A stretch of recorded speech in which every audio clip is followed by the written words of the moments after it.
between miracles and compassion. Miracles and compassion. Because if I look in the quarterly, your topic is Jesus' compassion. So how does compassion and miracles connect?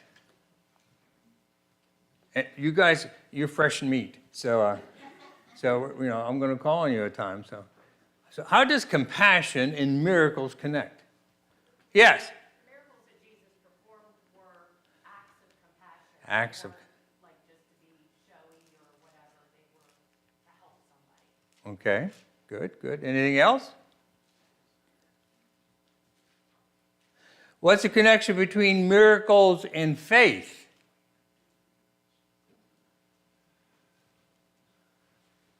Anybody?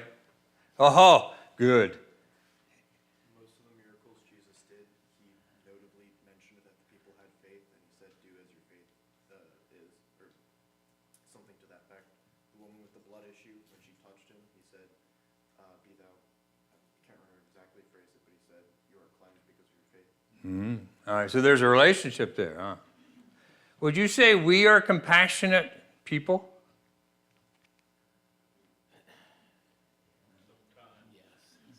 What's that mean? Sometimes. No. Sort of we get the idea that compassion implies some action, doesn't it? We often let our compassion stop with just talking. I feel so sorry for them. You know what I mean? We're really having a tough time of it. But that's where it stops. Compassion involves some kind of action, and you can see it here as we study the miracles. So why do we have miracles anyway? Why were miracles necessary? To show who he was. Okay. Okay, anybody else? Anytime you see miracles in the Bible, God's trying to reveal something. Okay. He uses miracles to reveal the next step. Okay. So we're going to sort of look at these miracles overall and look for that, what he's trying to reveal. So when Jesus was doing miracles, he had two audiences. Well, he actually had more than two audiences, but he had the people audience and he had his disciple audience. Was the message the same for both of them? Someone said no. Okay, no. Why? To the people he spoke in parables, to his disciples he explained the parables and the meaning behind them. Okay, afterwards, yeah. Did the disciples always get it? Can you see a miracle and not believe it? I think people can rationalize things instead of accepting it as a miracle. They rationalize it as something else. Okay, so you can see a miracle and not believe it. So the Pharisees were confronted with miracles that they could not deny. They attributed the power to Satan. Okay. How many in here have had a miracle happen to you?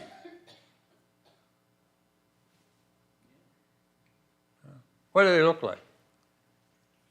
How do you know it's a miracle? You maybe you're just delusional. You're on pain medication or something. How do you know? Yes? Could not happen without God. Okay, good. Anything else? All these questions we're going to deal with today as we walk through these different miracles. And we're going to see and talk about them a little bit. And I'll have some more questions for you. So you're correct.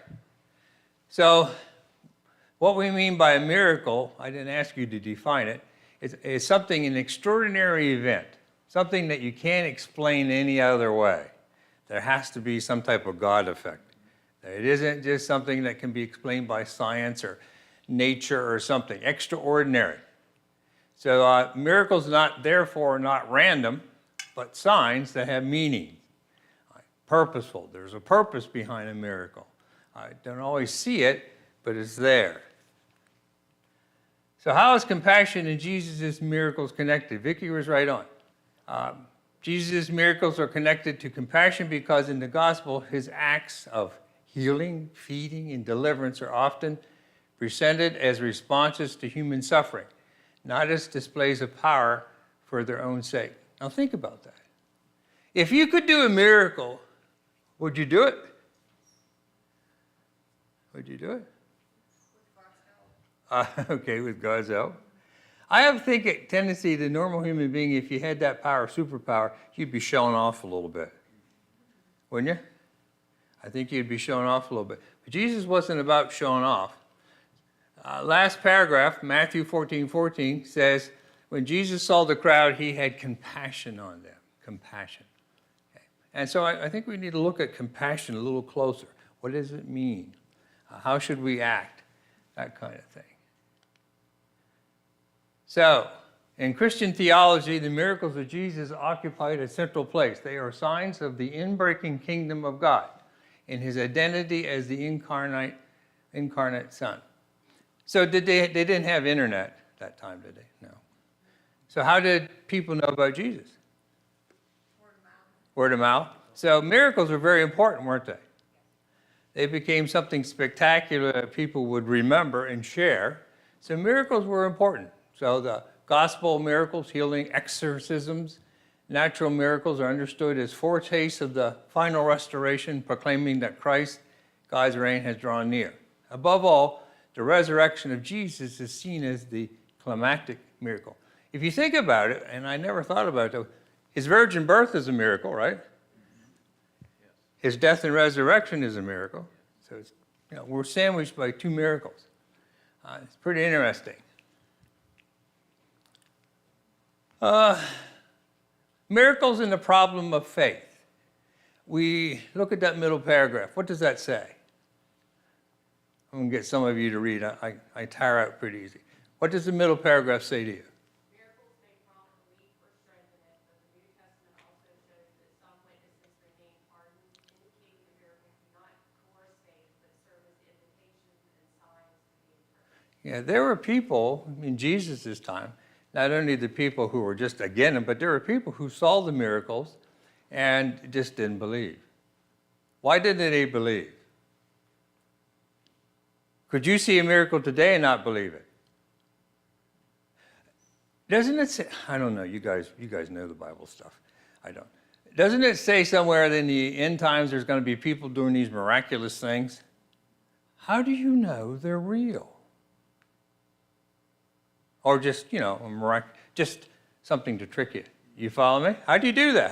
How do you evaluate that? You have to have faith. Have to have faith? I mean, that was the question that came to one of my mind as I was thinking, how do you really know that it's a miracle, that it's not, magic? What? If it points to God. If it points to God, okay? Go ahead.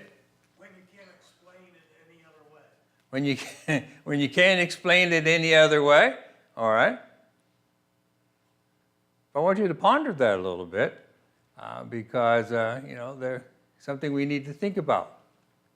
So the theology of miracles intertwines doctrines of human freedom, sin, and the need for spiritual illumination. It means that you have to have the right mindset to be able to evaluate it and interpret it and see it. All right, so let's keep going. So why miracles mattered? So why do you think needy crowds and hostile critics paid so close attention to the miracles of Jesus?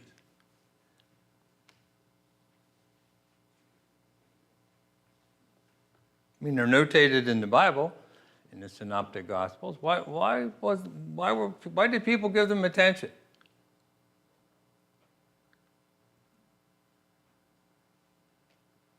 Don't all get quiet on me. So why? Demonstration of power. All right, demonstration of power, one thing, very good. Who said that?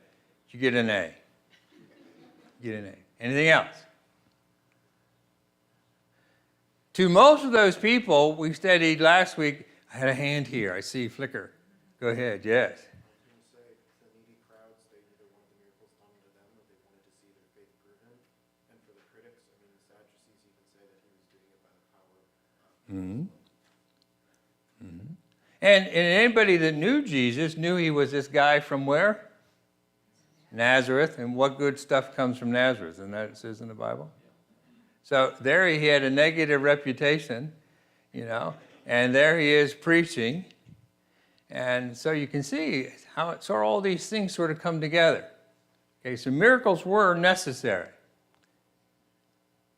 Now, and you're right, miracles were needed in the setting for several reasons. To identify Jesus as the promised Messiah and Son of God. Would these miracles have been the miracles they would have anticipated from their expected Messiah? I heard no. Why? They were expecting deliverance from the Romans, and so they were not expecting. So their definition of the Messiah and what Jesus was doing was actually quite opposite. Okay, good. Anything else? Second part, to confirm God's message while the gospel was being announced openly and freshly. So they were bringing a new religion in. They were contesting all the old beliefs, not only the Jewish beliefs, but the Romans' beliefs, to show the kingdom of God had come in the person of Christ, and to train the disciples to trust God's word, not merely admire Christ's power. Tell me, if you were a disciple and you saw these miracles, what's going through your mind? We know historically, because we're looking at it from a historical perspective, they're hanging out with Jesus for 3 years, right? So if you guys are disciples, so tell me what do you think's going through their mind? Yeah, maybe I can get some of this power. Would you be a tad cocky? Because, did Jesus ever face an opponent that he didn't win? He was never nasty, right? But he never lost a confrontation. Okay, he seemed to handle every situation. So, and Jesus has been trying to train them to do what? He's trying to train them what? To survive without him. Yeah, to serve. But to basically to be able to continue the mission of what he has created without him. Okay? And so the miracles, even though they were powerful and they showed his power, they wanted Jesus to trust, or wanted us, all of us, to trust what? Our Bible, or the Word. Okay? And that's the important piece. So present today. So I did some research just for fun. 79% of Americans agree in 2008 that there are miracles. Pretty neat. 48% thought most miracles can be explained by science or medicine. 35% said they had witnessed a miracle. This difference helps frame a biblical point. The great public signs in Jesus' earthly ministry and in the apostolic era served as foundational purpose, while later believers are called to trust that Christ revealed in the written word. Okay, because most people aren't going to see a miracle, at least initially. Okay, that comes with time and comes with faith. So here's your question. How should modern believers, that's us, think about miracles without making visible signs the center of faith?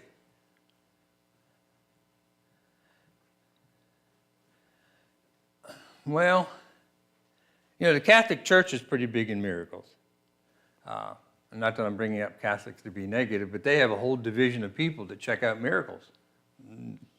They spend their time checking out people's claims of miracles, and they try to deduce that this is a miracle or this isn't. There's a whole division in the Vatican that does that. So what about us? How should modern believers think about miracles without making visible signs, miracles, the center of faith?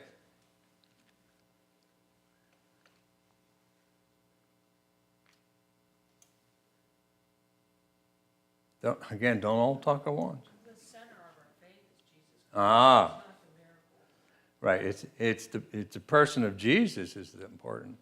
Okay, good. What else?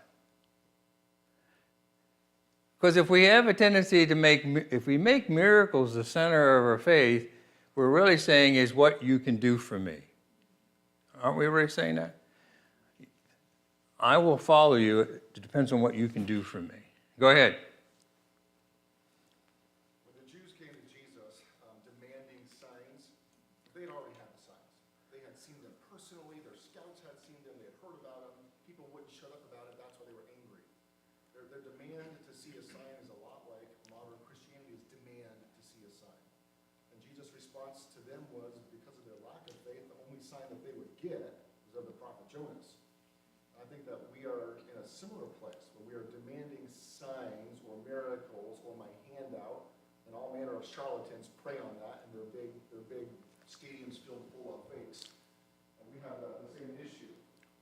As we follow Christ, as we pray, we see answers to prayers, some of which absolutely fall into the category we can call a miracle. Extraordinary or specific requests in prayer that produce extraordinary results, I think we can classify as a miracle. But when that becomes the center of our faith, I think we get the same response as those religious leaders did. Okay, good point. Anybody want to add to it? Anybody else? If you look in our society today, is it getting better or getting worse? Getting worse, a whole lot worse. And so looking at these things is fascinating, and how people use these kinds of miraculous things, sometimes for the detriment. All right, I want you to keep thinking. All right, I went to the American Bible Society, and this was in 2026. So 35% say they've experienced or witnessed a divine healing. That's pretty good. Among Christians, the number surges to 90% who say they have experienced a miraculous answer to prayer. Even among religiously unaffiliated Americans, 15% say they have such an experience. You think those numbers are accurate? I think people who pray get answers. Yep. So I pray and I get answers, so God's listening to me. Can I get an answer and not pray? Can I have a good result and not pray? Yes. How do you explain that? I mean, I just need, what? Or his compassion. So you can get a good result and not pray. There are people who are just downright anti-faith, anti-church, don't see any value in it, but they can have good results. And there are people who can have faith, passionate about their beliefs, and pray religiously and not get an answer. Why is that? You guys in front row want to answer that to me. It might not be that they didn't get an answer, just not the answer that they wanted. All right, so it could be an answer they didn't want. Okay, what else? Wait, might be not the right time. Okay. God had other plans. And sometimes the plan is person, in like a cancer case, may have to die and be in heaven. Maybe that's the answer. Okay. But along that way, that person may have had a lot of influence upon people in one way or another, how they held together. My sister's the best example. She died of breast cancer, but her last couple years of her life, she was a passionate witness. I mean, she was actually obnoxious. But that's my sister. She was obnoxious before. But she was passionate about it. And she didn't care who she told. But maybe that was the purpose. Maybe that was the goal. All right, let's go. Memory passage. So this is the memory passage in your lesson. Someone read it, please. The Spirit of the Lord is upon me, because he hath anointed me to preach the gospel to the poor. He hath sent me to heal the brokenhearted, to preach deliverance to the captives, and recovering of sight to the blind, to set at liberty them that are bruised, to preach the acceptable year of the Lord. Okay, so this is Jesus' task. This is what he was assigned to do. Okay, you can see there how it ties in very well. To what he's doing. It doesn't say create specifically miracles, but it talks about preaching and healing and deliverance and recovering the sight of the blind. All right, pretty neat. Okay, so let's keep going. So he has compassionate power over nature. That's your first part of your lesson. So these are miracles that deal with Jesus has shown mastery over creation in order to teach the disciples that fear, lack, and uncertainty must yield to his authority.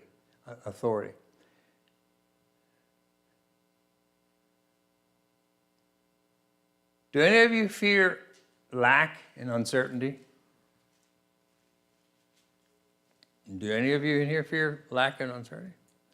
Yeah, I think that's a human nature. We all fear that. Okay, I think that's an important piece. So this is the first one you can look up, the obedient fish. I thought this was a neat way of calling it the obedient fish. Matthew 17, 24 to 27. Tell me what happens there. Just break it down real quick. What happens there? Simple terms. Yes. Tax time came, he didn't have money, Jesus told him, go get a fish, the fish will give you money. Yeah. He needed money. He had a bill to pay. And Jesus says, no problem. Just catch a fish. And when we take the entrails out of it, you will find, I don't know if they took the entrails out of it or not, but you'll find what you need. So what's the lesson in that miracle? Okay, you read it on my screen. All right. Obedience often comes before provision. What does obedience look like? Responding to, if you feel the Lord directing you to do something, you should respond even if it doesn't make sense to you at the time. If you Okay. feel He's leading. Okay. Keep going. What else? What's obedience? I come to the end of the month, we often don't, you don't have money. So if you're in that situation and you are, and a lot of Americans are, a lot of people are, so what do? Go catch a fish. So what do? You follow, let's put it in real terms. What do? Go to the bank and borrow it. You follow me? Putting this into action is pretty tough. Isn't it? Pretty tough. Okay. So what has God provided in an unexpected but orderly way, and how did that shape trust? Basically, shape your trust. Has God ever provided for you when you thought all hope was lost? Maybe you young guys never experienced that. Typically, we don't see that until afterwards, and we call that providence. Because we can look back and say, man, God helped me out there, right? But have you ever had that? Anybody in here? Where God has provided in an unexpected but orderly way, and how did that shape trust? No one. No one had have had that experience? Not yet. Yeah, I have, just that unmarked envelope in your mailbox, that Yeah. has in it what you need. Right. It's again about meeting your need, not in excess, just by meeting your need. Anybody else? I want you to think about it. Anybody else? Yes. Part of the way that I paid my way through college was through repairing some of the damage of Hurricane Ivan. My family's home had significant damage to the roof and the property. Through the insurance claim, we did the shingling of the roof ourselves. I did a lot of that manual labor, and through that and doing that work, it enabled me to pay for college. Got me ahead on those things. And without that, it would have been a much greater struggle to do so. So it was unexpected. There was damage, but God still provided, and He used something unexpected. I suppose we could call that orderly as much as the current hurricane damage can be to provide. I had a librarian in high school that worked for me. She is actually a chaplain now. She's retired. She tells this story that she had triplets. Her husband just lost his job, and she needed to find food. And she went to the store and looked in the meat counter, and the only thing she could afford was beef tongue. Yeah, any of you buy beef tongue regularly? That was the only thing she could afford. And so she was about ready to pick it up, but a stranger walked up to her and says, I feel you need some help, and gave her the money, and she was able to buy the other kinds of groceries. But I mean, it happened to her. She writes a little story about that. But it was pretty neat. Those kinds of things do occur. And I think it happens to all of us. Sometimes we just don't recognize it. The obedient fish. Okay, let's look at calming the storm. What happens there? Come on, you can look at those verses up. We can read them, but what happens?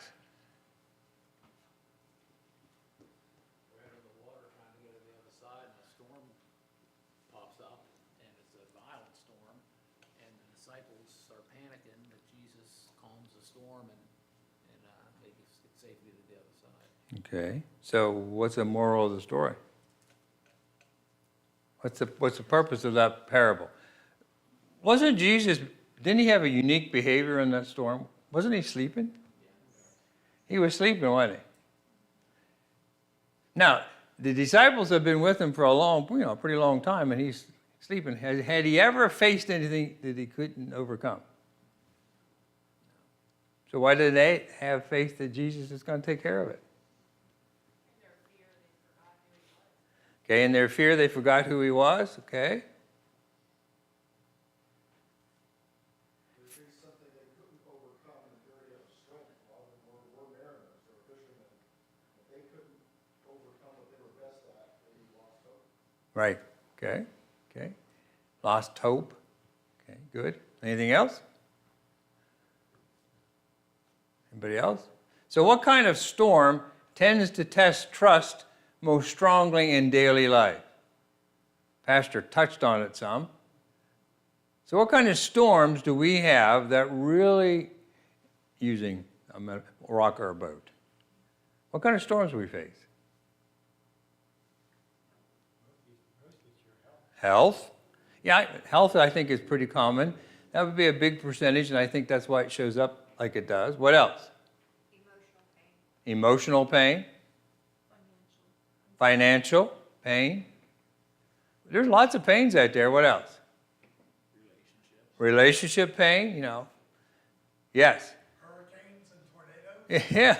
Natural disasters and things. Yeah. Yeah. All kinds of stuff. Okay. Anything else? So there are things out there that really push us beyond our breaking point, which is fear grows when Christ is forgotten. Faith grows when Christ's authority is remembered. Okay. I don't think sometimes we remember how strong, Christ is, or Jesus is, or our belief should be. I think we look other way. Okay, let's keep going. Feeding the 5,000. This was a famous one. What happens here?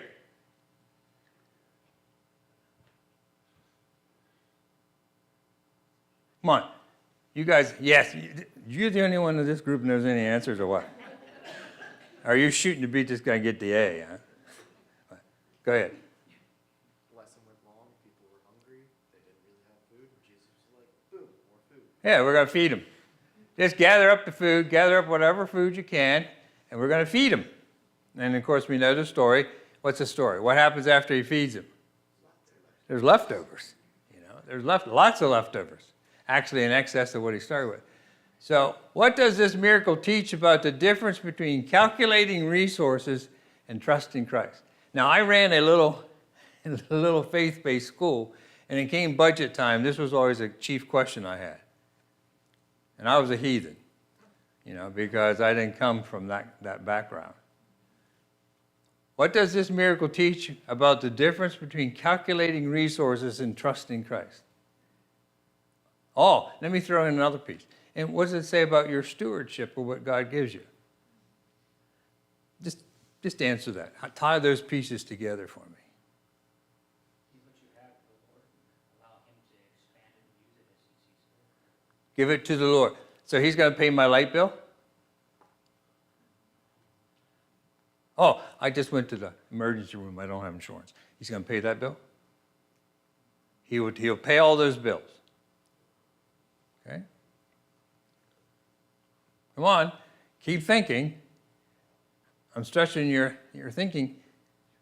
But I really don't have money. Kurt's going to say, Jack, you'd have money if you were a better steward of your money. That's what Kurt would say. He says, you were more careful. And if Judy was back there, she'd say, we budget every month. We still do after 50-something years of marriage. Because one of the first years we married, we didn't have money to pay our taxes the first year. And my wife said, that will never happen again. But we budget. So you don't have money because you don't budget. Come on. What else? What does this miracle teach about the difference between calculating resources and trusting Christ? When Kurt was going through his brain tumor life episode, we had not just somebody come with a meal, we had a organization local pull into our house with a truckload of food. And that was a real answer to prayer. Mm-hmm. It happens, it happens. We can make all the calculations we want, but we can't see the, Coming from a banker. we can't see the future. We don't know what circumstances are gonna happen. And that's why we have to trust in God. And also, Steve and I went through a rough time, and the church gave us money, the Lions Club gave us money, his union gave us money. There were people that provided for us. And, God was the one that gave those people the compassion to do that. Mm-hmm. Jack, Yeah. when we run into that intersection of our personal responsibility to be stewards and God's ability to do exceedingly abundantly above all that we ask or think, they're not in conflict. I think that you mentioned earlier, we have the obedience before providence. And we do Correct. what we're told to do, and we reach that place often by God's design to bring us into that genuine trial that can deepen our faith. We've taken that obedience and what we know to do, and do we know everything? No, of course not. We follow as obediently as we have knowledge to do so. We live into that trial, we find that God provides. Yeah. Sometimes your prayer is simple as, I have a problem here, but help me understand. Help me understand. Help me understand what's going on here. Help me. It isn't say, hey, give me $20 or something like that. It's about just having faith and trust. Okay, good. Anything else? We properly use what we have to the best of our ability, but it is God that provides. Yeah, where it comes from in the beginning. Correct. You're correct. You still got the aid. You're not losing it to this guy over here. All right. Walking on the sea. Let's look at that one. That's an interesting one. What happened there? You can look it up. Matthew 14, 22, 36.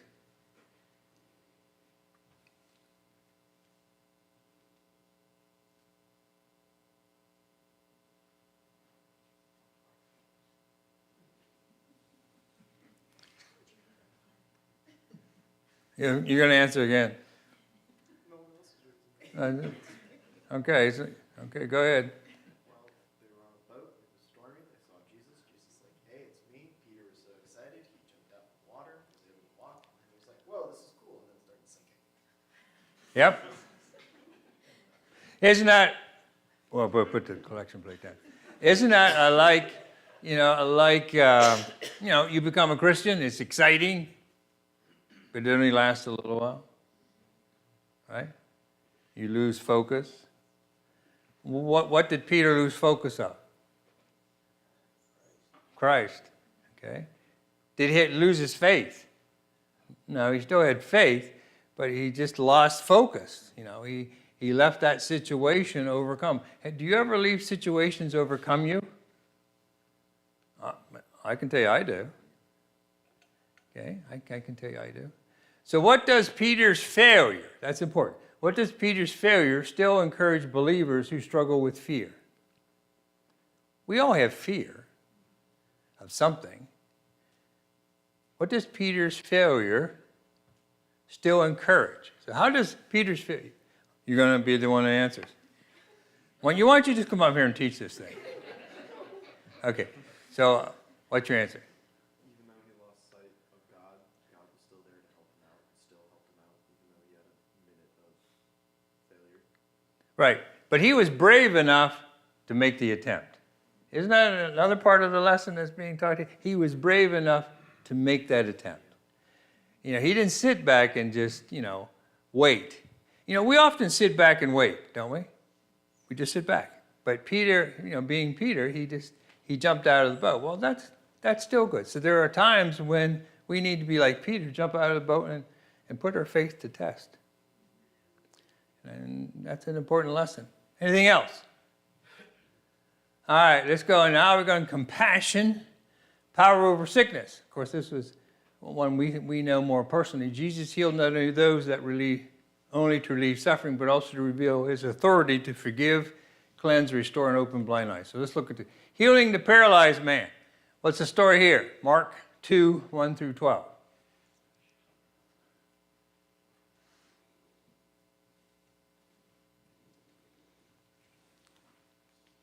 His friends lowered him through the roof so that he would be in front of Jesus, so that Jesus would be able to heal him.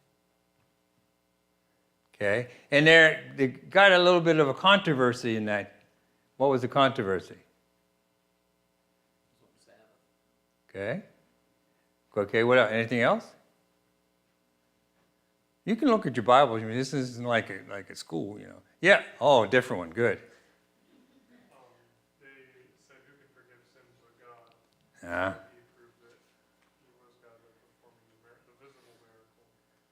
But because it was easy to say, I forgive your sins, it's like anybody could say that. But to prove that he could, he did the visible miracle. Okay. Yeah, it's interesting. He says, why was forgiveness the greater miracle in the healing of the paralyzed? It was greater than his healing.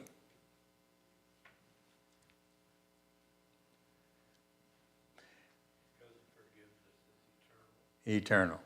Yeah, this was a battle I had to fight in my mind coming from public school when I went to faith-based school. The classes they were offering at the faith-based school I was at were pretty simple. Looked almost like Sunday school. And I had to think about, these kids aren't going to have a chance out in the real world. But is it more important to get them saved than the education? It's an interesting debate. What do you think?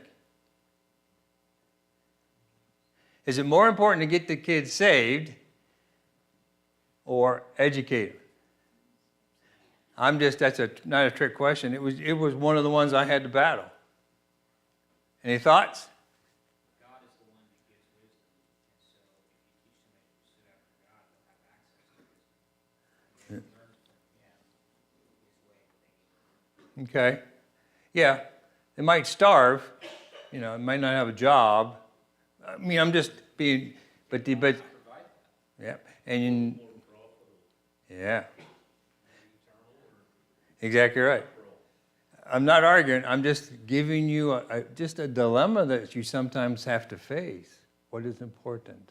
But I think I would agree it is more the greater miracle about getting into heaven, okay, being a believer. Cleansing the lepers. That's another one that's neat. What happens there?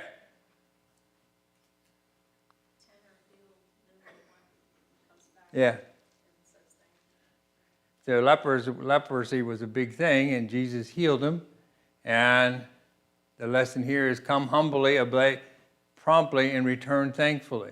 And only one came back. Why is gratitude often rarer than receiving?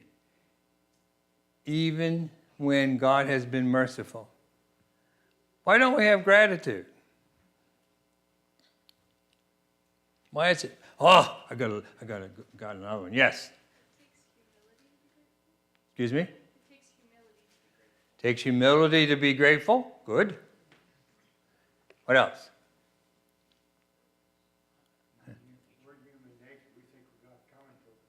Oh, so we think we deserve it. Yeah, we deserve it. Yeah, I'm going to hold off you a little bit, Pastor. They're just warming up over here. You know, I got 4 hands at one time. Any other thoughts? Any other thoughts? These were Jews and Samaritans both. Yes. Okay, and the Jews, once they was healed, they just went home. The only one that come back was the Samaritan. Okay. And what's significant about that, Kurt? What? What was significant that only the Samaritan came back? Well, the Jew didn't hang out with the Samaritan because he was a half-breed or he was an underling. He was seen in society as sort of a cast-off. He was halfway between Jew and Gentile. Yeah. And they didn't associate with them. When they had leprosy, they did. They was hanging out together. Yeah, because they didn't have a choice. Once they was cured, they went Back to being a Jew. being a Jew. But the Samaritan come back and thanked him. Yeah. The Jews Pretty interesting if you look at that point, isn't it? Anything else? There's all kinds. Might have had a sense of entitlement, Oh, yes. and the Samaritan was overwhelmed with gratitude. The Jews do have a sense of entitlement. But do we not Christians sometimes as believers have a sense of entitlement? Don't we sometimes act that way? I think so. Anything else? Yes. Oh, good. As mentioned in the beginning, a lot of times we're blind to the miracles and we completely forget that God even did something for us. We forget to thank Him for it because we're just so blind. It seems like it's going to happen all the time. Yeah. Probably if we would tape our prayer life, we would see it starts out with gimme, gimme, gimme, gimme, gimme. Right? Probably.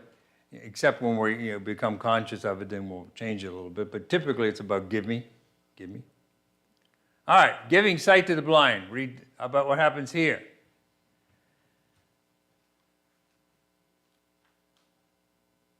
You can look it up there, Mark 10, 46, 52. If we read them all, we never get through the lesson.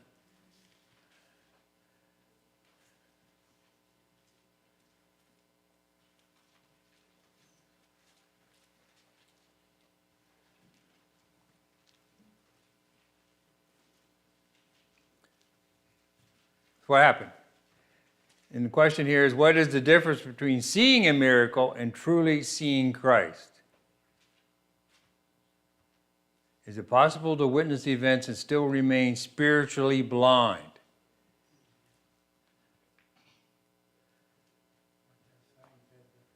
People have seen Christ and believe. Those who haven't seen Christ, they believe they have a better chance.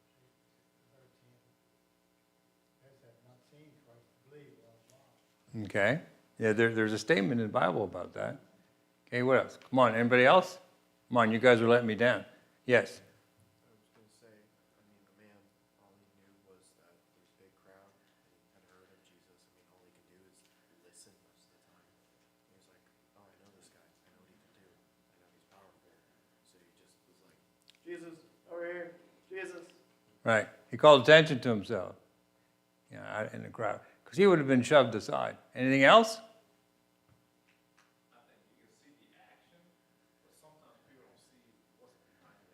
Ah, that's a good point. Good point. Okay. You can see something, but you don't see what really is underlying it. Good point. Mr. Cromer gets extra credit. Anybody else?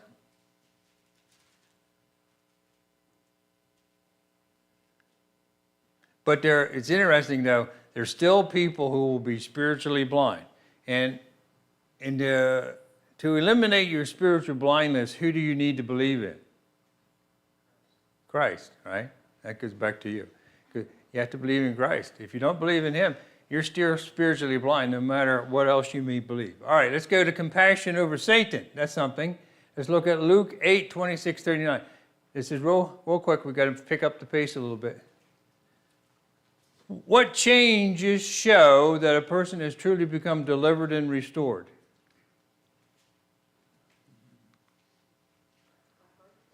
What? I can't see your heart. I don't really want to see your heart. I mean, I have to be honest with you. What changes? Yeah, okay. Up here again. These guys, they got to come more often. You go first. Changing their lifestyle. Changing lifestyle, yeah. All right. Because this is a story of this guy was possessed, right? And he was breaking chains. I can't imagine that. What else?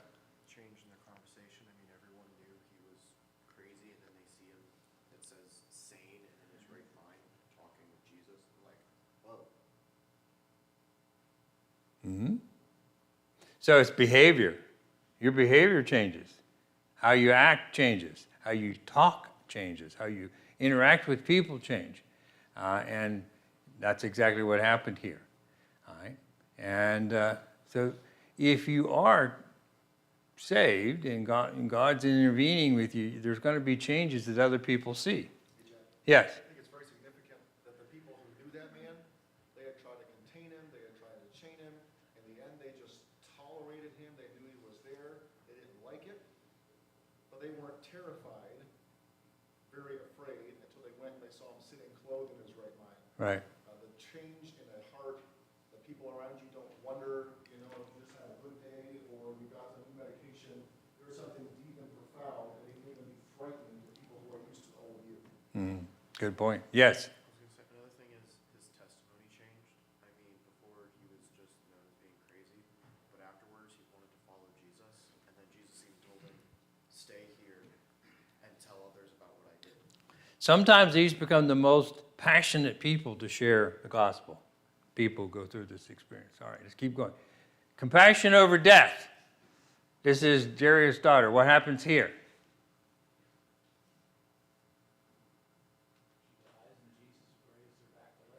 Okay. Why do fear and faith stand so close together in the account of Jairus' daughter?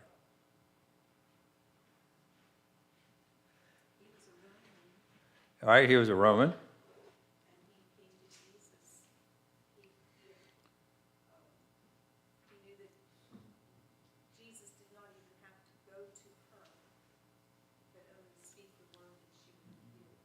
Okay. But him being a Roman went against everything he believed in, but he believed that Jesus could do this. So when a doctor comes into your room and he says, we can't do any more for him, right? But the person lives, does well, right? That's sort of what it's talking about. Faith is more tested when human ability ends. Fear not, believe only. Fear not. It's a hard thing. Okay, particularly when you're dealing with death. Anything else? I'm just pushing us a little bit. All right, the woman, and somebody brought this one, the woman with the blood issue. What encouragement does this woman give to believers with long and private burdens?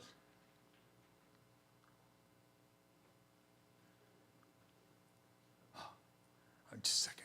We might get somebody else. Oh, we got somebody else. Yes. She never gave up. Okay, she never gave up. She was persistent. Okay, what was your thought? I was gonna say, the Bible even mentions that she had gone to see doctors, but it had only ever gotten worse. And she knew Jesus was the answer, and when she touched it, Jesus was like, "Who touched me?" And she was like, "I did." And he's like, "Well, why?" She's like, "Well, I knew." You could do it. You could fix it. Yeah, and you know, you every time in asking for prayer, there's people who put their hands up for unspoken, right? I would imagine some of those are repeats, you know, things that you've been asking for. All right, but this shows that it just wasn't the right time. God has the timing for this, but you have to have faith. All right, you have to have faith. Trembling faith is still real faith when it reaches to Christ. All right, here's another one. Look at this one. The raising of the widow's son.